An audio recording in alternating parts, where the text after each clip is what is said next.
नमस्कार। योगस् चित्त वृत्ति निरोध। हमारा पतंजलि योग सूत्र का दूसरा सूत्र है योगस् चित्त वृत्ति निरोध। हम योग से अपने चित्त की वृत्तियों को कैसे निरुद्ध कर सकते हैं। तो अब इसमें समझने वाली बात यह है कि योग क्या है, चित्त क्या है, वृत्तियां क्या है और उनको निरुद्ध कैसे कर सकते हैं। तो दोस्तों, जैसे कि योग आप सब जानते हैं कि हम सब प्रैक्टिस करते हैं, योगा प्रैक्टिस करते हैं, लेकिन एक्चुअल में योग की प्रैक्टिस है सेल्फ रिलेशन। जैसे हमने अपनी पिछली वीडियो में आपके साथ डिस्कस किया था कि सेल्फ रिलेशन हमें क्यों करनी है और क्या करना है सेल्फ रिलेशन करके। तो योग हमारी उस सेल्फ रिलेशन में हेल्प करता है। तो दूसरा हमारा इसमें आता है चित्त। तो अब हम समझेंगे चित्त क्या है। अब चित्त, बहुत लोगों को एक कंफ्यूजन रहती है कि चित्त और मन दोनों में डिफरेंस क्या है। तो दोस्तों, जो चित्त है वो एक सर्किट है। हमारे सांख्य योग को अगर हम उठाएं, सांख्य दर्शन को उठाते हैं तो उसमें मन, बुद्धि और अहंकार को तीनों के मेल से जो बनता है वो है हमारा चित्त।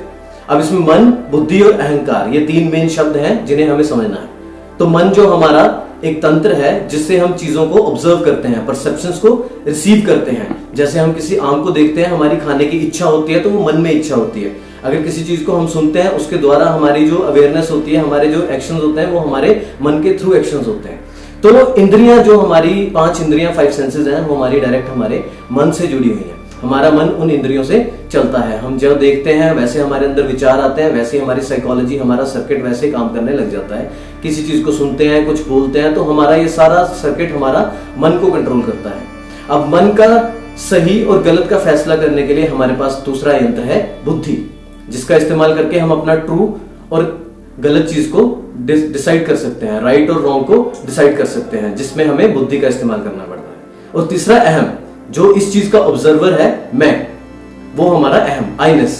तो मन, बुद्धि और अहंकार, इन जो चीजों को मिला के, तीनों को मिला के जो प्रोसेस बनता है, जो हमारा एक सर्किट बनता है, उसको हम चित्त कहते हैं। तो अब हम चित्त को शुद्ध करने के लिए सारी योगा प्रैक्टिस करते हैं। चित्त को शांत करने के लिए, चित्त को शुद्ध करने के लिए ये प्रैक्टिस करते हैं। जितना हमारा चित्त शुद्ध होगा, जितना हमारा चित्त स्टेबल होगा, हम उतने स्टेबल रहेंगे, उतने कॉन्सेंट्रेटेड रहेंगे।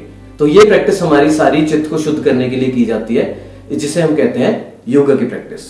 तो जरूरी नहीं है योग हम आसन करें या कुछ भी करें, हम मेडिटेशन जिसमें करते हैं, हम अपना लाइफस्टाइल जिसमें एक ऑर्गेनाइज और डिसिप्लिन वे में अपना चलाते हैं, उसे हम योग कहते हैं। तो योगस् चित्त वृत्ति।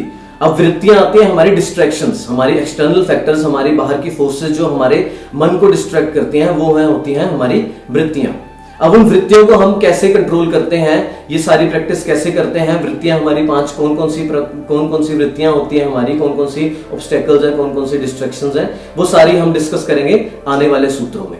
तो हमारी योग की जो प्रैक्टिस है वो हमारी इन वृत्तियों से हमारे मन को कंट्रोल करती है, हमारे चित्त को कंट्रोल करती है। तो निरुद्ध का मतलब होता है कंट्रोल करना, उन पे लगाम लगाना।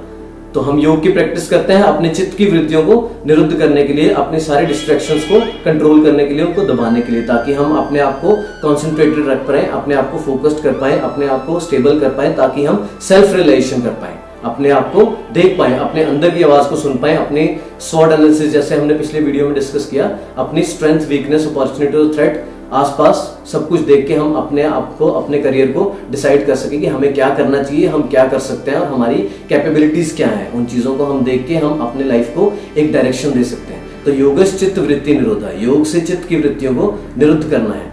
तो ये हमारा एक प्रोसेस है और ये हमारी योग की डेफिनेशन है, योगस् चित्त वृत्ति निरोधा। तो आगे कितनी तरह की वृत्तियां होती हैं, इनको शांत कैसे करना, वो आने वाले सूत्राज में करते जाएंगे।